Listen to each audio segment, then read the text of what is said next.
Assista agora aos cortes do Pode Educar Brasil.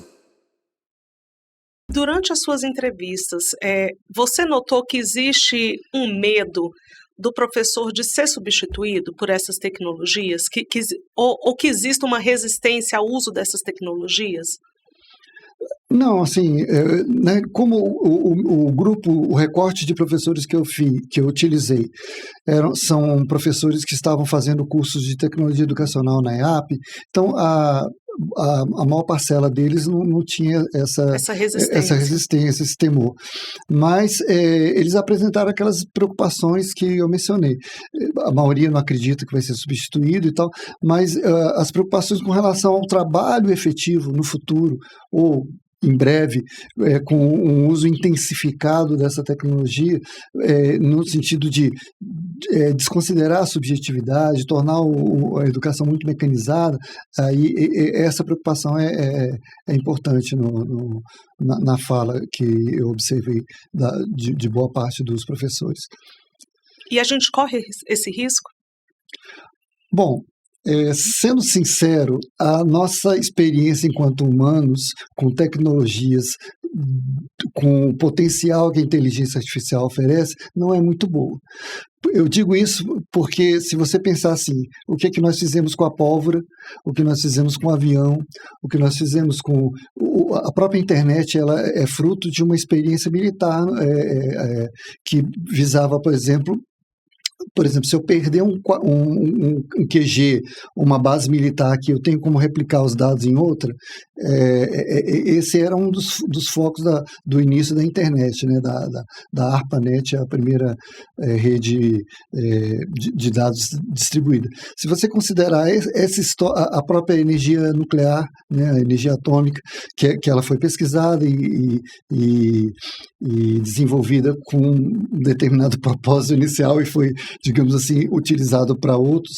Então, assim, se você considerar o histórico humano de uso de tecnologias, com esse potencial, a gente precisa estar bastante atento com o que fazer com ela. Por isso que discutir a regulamentação, falar sobre essa temática, e um dos aspectos um outro aspecto que eu trabalhei na minha pesquisa, que é a questão da cidadania digital. Ou seja, o professor fala sobre esse tema na sala de aula, ele discute com seus pares ou com seus alunos, a maioria não. A maioria entrevistada, não. E é importante falar sobre isso, né? É importante falar sobre a questão da vigilância digital exercida nos meios, nas redes sociais, né? É importante debater sobre a regulamentação. Existem, no momento, várias iniciativas de regulamentação da inteligência artificial no Congresso.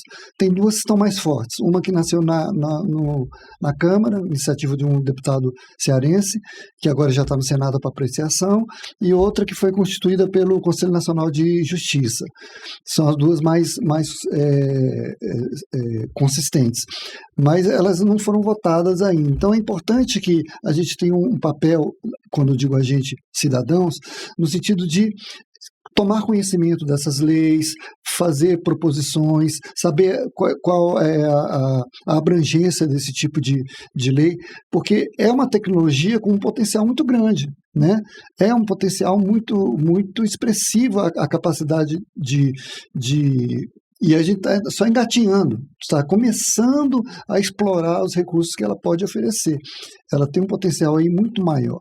Então, a gente precisa estar muito atento a uma tecnologia com essa perspectiva. E o nome inteligência artificial é um nome muito sedutor, né? É um nome que, poxa, se você fala isso, assim, chama atenção, porque você trata de aspectos que para o humano é muito, muito caro, né? A própria inteligência, que é debatida filosoficamente há muito tempo. Inclusive, a professora Lúcia Santaella tem um livro chamado A Inteligência Artificial é Inteligente? É uma das palestras que ela desenvolveu, ela até ela participou da nossa disciplina lá com essa palestra, e a nossa conclusão sobre isso é que não, né? A inteligência artificial não é inteligente, porque o que é a inteligência artificial hoje? Na realidade, são vários campos de de natureza tecnológica, mas basicamente o que é? São algoritmos, são programas com uma capacidade de processamento altíssima que usa a intervenção algorítmica e estatística.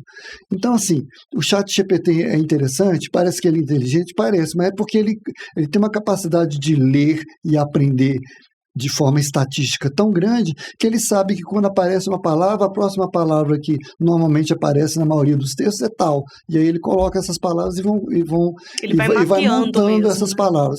Então, na realidade, assim, nua e crua, a inteligência artificial não é inteligente. Ela é um mecanismo extremamente robusto de computação que usa estatística para produzir os seus resultados. Mas, assim, a inteligente, como, por exemplo, capaz de dar soluções criativas a um determinado problema, ela ainda é incapaz. Ela é incapaz de produzir, de reconhecer, por exemplo, a ironia, é incapaz de produzir uma obra que seja de natureza puramente subjetiva, porque ela não detém essa característica, que é muito própria do ser humano.